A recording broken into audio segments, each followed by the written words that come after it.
ओम शांति। आज बाप दादा मिलन भी है 18 जनवरी।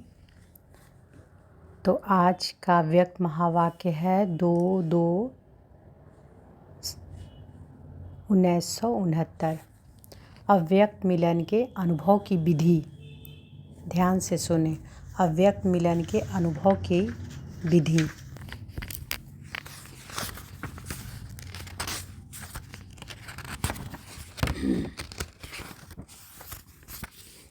प्रेम स्वरूप बच्चे, ज्ञान सहित प्रेम जो होता है वही यथार्थ प्रेम होता है।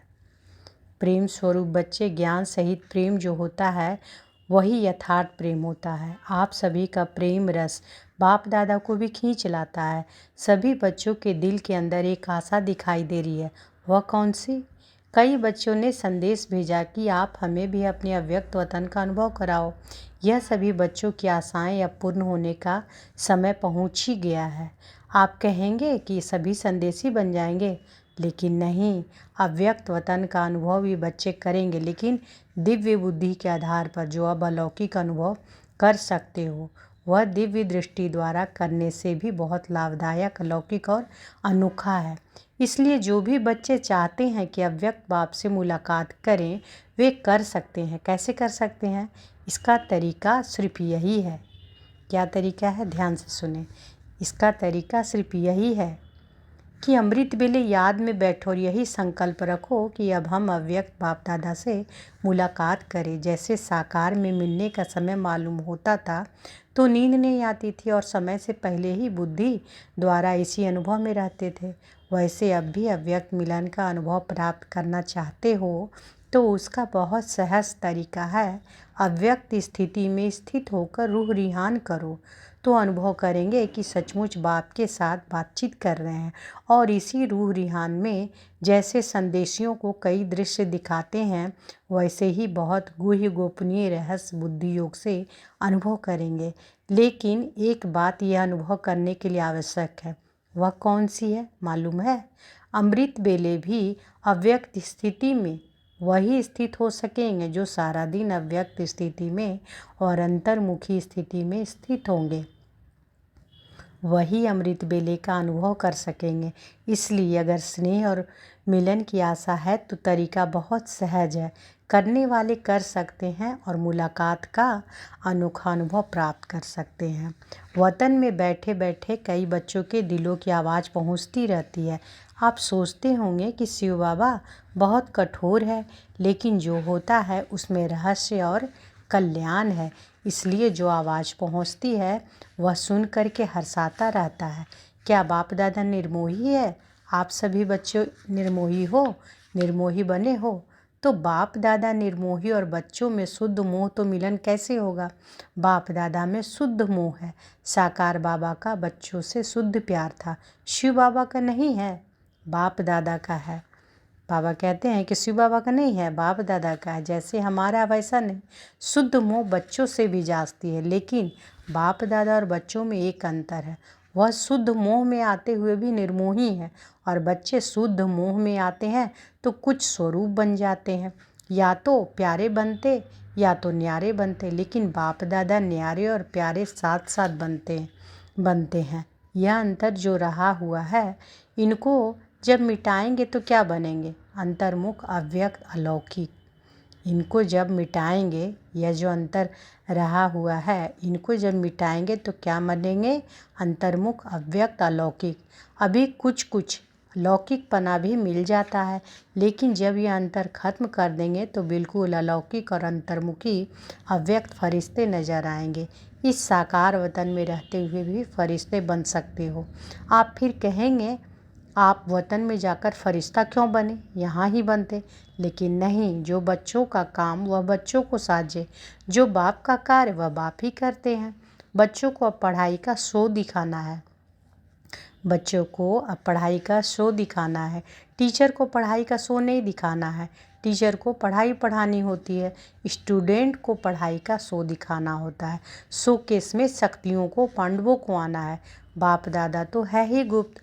आप सभी के दिल में यही संकल्प है कि अब जल्दी जल्दी ड्रामा की सीन चलकर ख़त्म हो, लेकिन जल्दी होगी, हो सकती है, होगी या हो सकती है। भावी जो बनी हुई है वह तो बनी ही रहेगी, लेकिन बनी हुई भावी में यह इतना नज़र आता है कि अगर कल पहले माफिक संकल्प आता है तो संकल्प के साथ साथ अवश्य पहले भी पुरुषार्थ तीव्र होगा।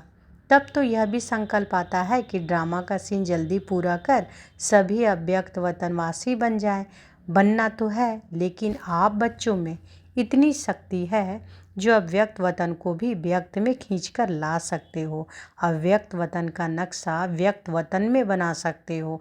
आशाएं तो हर एक की बहुत है, ऐसे ही पहुंचती हैं जैसे इस साकार दुनिया में बहुत बड़ी ऑफिस होती है टेलीफोन और टेलीग्राफ की, वैसे ही बहुत शुद्ध संकल्प की तारे वतन में पहुंचती रहती है। अभी क्या करना है? कई बच्चों के कुछ लोक संग्रह प्रति प्रश्न भी हैं, वह भी पहुंचते हैं। कई बच्चे मूंझते हैं कि साकार द्वारा तो यह कहा कि सूक्ष्मवतन है ही नहीं, तो बाबा कहाँ गए, कहाँ से मिलने आते हैं, कहाँ यह संदेश भेजते हैं, क्यों भोग लगाते हो, इसका भी राज है। क्यों कहा गया था, इसका मूल कारण यही है कि जैसे आप लोगों ने देखा होगा कि कभी कभी छोटे बच्चे जब कोई चीज़ के पीछे लग जाते हैं तो वह चीज़ भल अच्छी भी होती है, लेकिन हद से ज़्यादा उस अच्छी चीज़ के पीछे पड़ जाते हैं तो बच्चों से क्या किया जाता है, वह चीज़ उनकी आंखों से छिपाकर यह कहा जाता है कि है ही नहीं। इसलिए ही कहा जाता है कि इनकी जो एक्स्ट्रा लगन लग गई है वह कुछ ठीक हो जाए।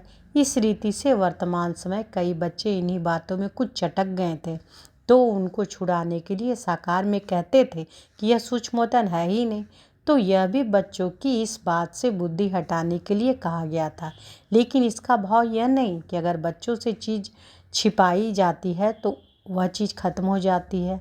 नहीं, यह एक युक्ति है चटकी हुई चीज़ से छुड़ाने की। तो यह भी युक्ति थी, अगर सूक्ष्मवतन नहीं तो भोग कहाँ लगाते हो। इस रस्म रिवाज को कायम क्यों रखा। कोई भी ऐसा कार्य होता है तो खुद भी संदेश क्यों पूछवाते थे। तो ऐसे नहीं कि सूक्ष्मवतन नहीं है, सूक्ष्मवतन है, लेकिन अब सूक्ष्मवतन में आने जाने के बजाय स्वयं ही सूक्ष्मवतनवासी बनना है। यही बाप दादा की बच्चों में आशा है।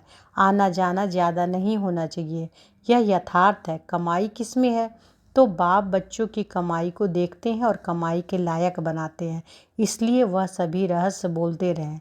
अभी समझा कि क्यों कहा था और अब क्या है। सूक्ष्मवतन के अव्यक्त अनुभव को अनुभव करो, सूक्ष्म स्थिति को अनुभव करो।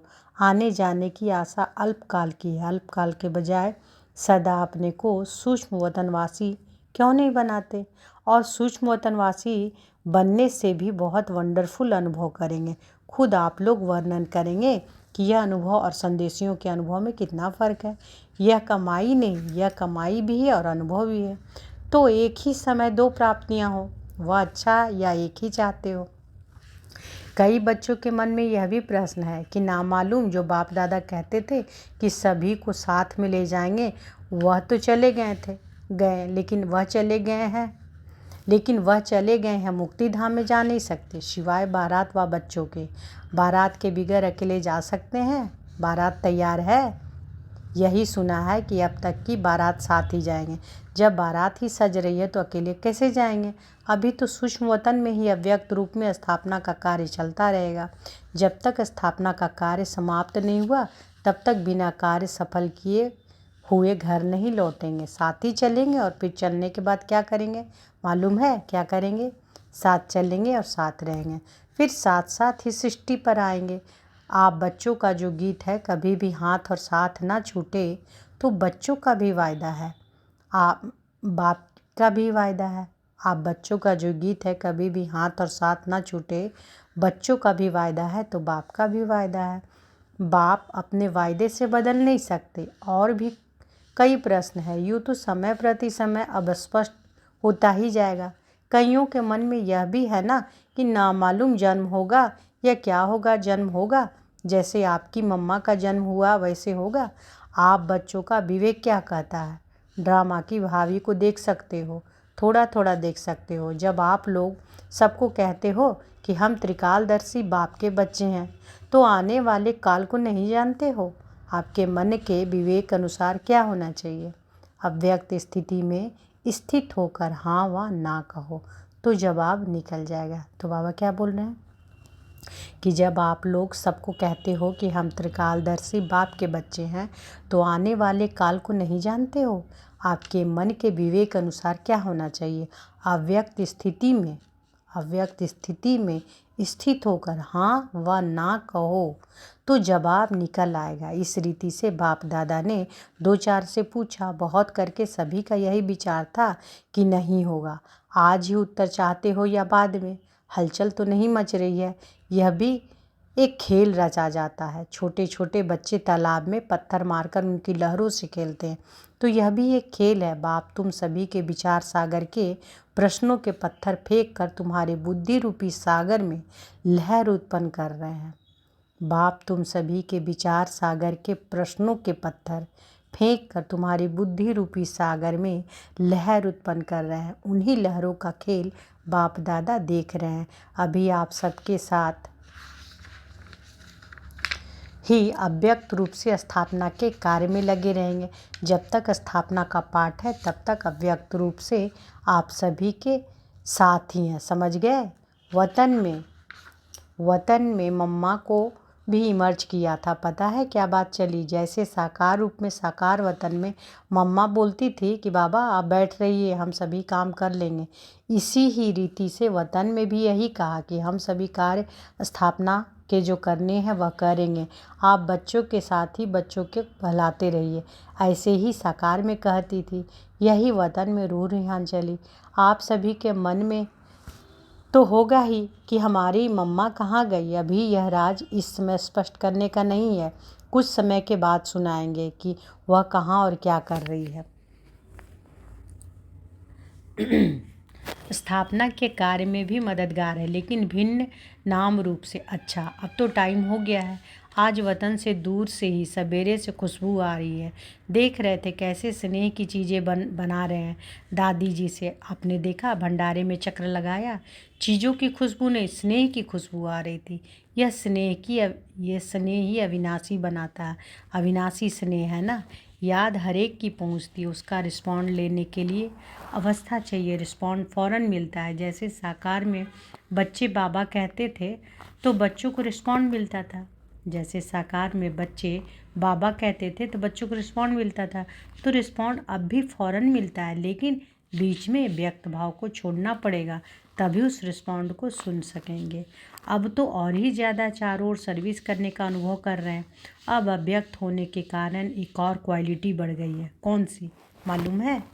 वह यह है कि पहले तो बाहरयामी था, अभी अंतर्यामी हो गया। व्यक्त स्थिति में जानने की आवश्यकता नहीं रहती, स्वतः ही 1 सेकंड में सभी का नक्शा देखने में आ रहा है। इसलिए कहते हैं कि पहले से एक और गुण बढ़ गया है। अव्यक्त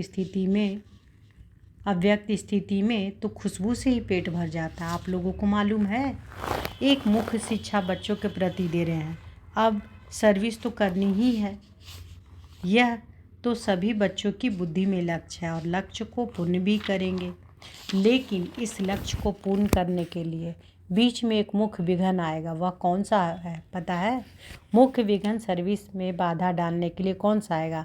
सभी के आगे नहीं, मेजॉरिटी के आगे आएगा। वह कौन सी विघ्न है? पहले से ही बता देते हैं। सर्विस करते करते यह ध्यान रखना कि मैंने यह किया, मैं भी यह कर सकता हूँ। यह मैंपन आना, इसको ही कहा जाता है ज्ञान का अभिमान, बुद्धि का अभिमान, सर्विस का अभिमान।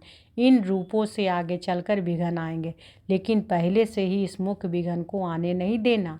इसके लिए सदा एक शब्द याद रखना, मैं निमित्त हूँ।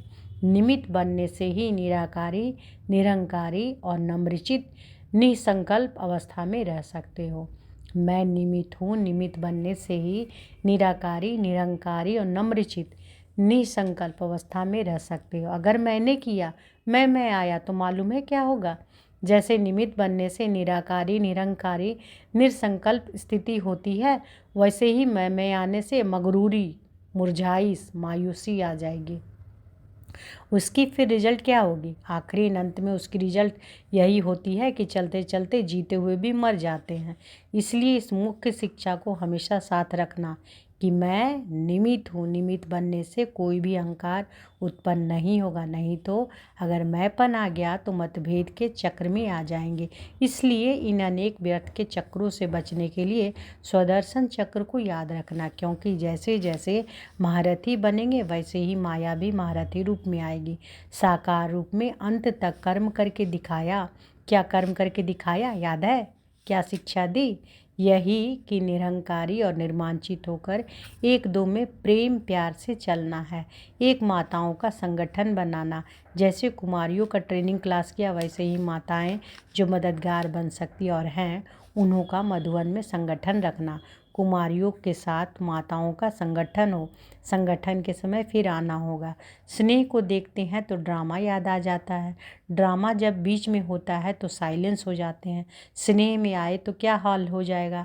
नदी बन जाएंगे। लेकिन नहीं, ड्रामा। जो कर्म हम करेंगे फिर सभी करेंगे। जो कर्म हम करेंगे फिर सभी करेंगे। इसलिए साइलेंस। अगर सभी साथ होते हो तो जो अंतिम कर्मातीत अवस्था का अनुभव था वह ड्रामा प्रमाण और होता, लेकिन था ही ऐसे, इसलिए थोड़े ही सामने थे। सामने होते भी जैसे सामने नहीं थे। स्नेह तो वतन में भी और है और रहेगा, अविनाशी है ना। लेकिन जो सुनाया कि स्नेह को ड्रामा साइलेंस में ले आता है और यही साइलेंस शक्ति को लाएगी। फिर वहाँ साकार में मिलन होगा। अभी अव्यक्त रूप में मिलते हैं, फिर साकार रूप में सतयुग में मिलेंगे। वह सीन तो याद आती है ना। खेलेंगे, पाठशाला में आएंगे, मिलेंगे। आप नूरे रतन सतयुग के सिनहरी वतन में देखते रहते हो। जो बाप देखते हैं वह बच्चे भी देखते रहते हैं और देखते जाएंगे। अब तो ज्वाला रूप होना है। आपका ही ज्वाला रूप का यादगार है। पता है ज्वाला देवी भी वह कौन है? यह सभी शक्तियों को ज्वाला रूप देवी बनना है। यह सभी शक्तियों को ज्वाला रूप देवी बनना, ऐसी ज्वाला प्रज्वलित करनी है जिस ज्वाला में वह कलयुगी संसार जलकर भस्म हो जाएगा। अच्छा, विदाई के समय बाप दादा बोले, सभी सेंटर्स के अव्यक्त स्थिति में स्थित हुए नूरे रत्नों को बाप व दादा का अव्यक्त याद प्यार स्वीकार हो। साथ साथ जो इशारा दिया है उसको जल्दी से जल्दी जीवन में लाने का तीव्र पुरुषार्थ करना है। अच्छा, गुड नाइट सभी शिव शक्तियों और पांडवों प्रति बाप की नमस्ते। अच्छा, ओम शांति।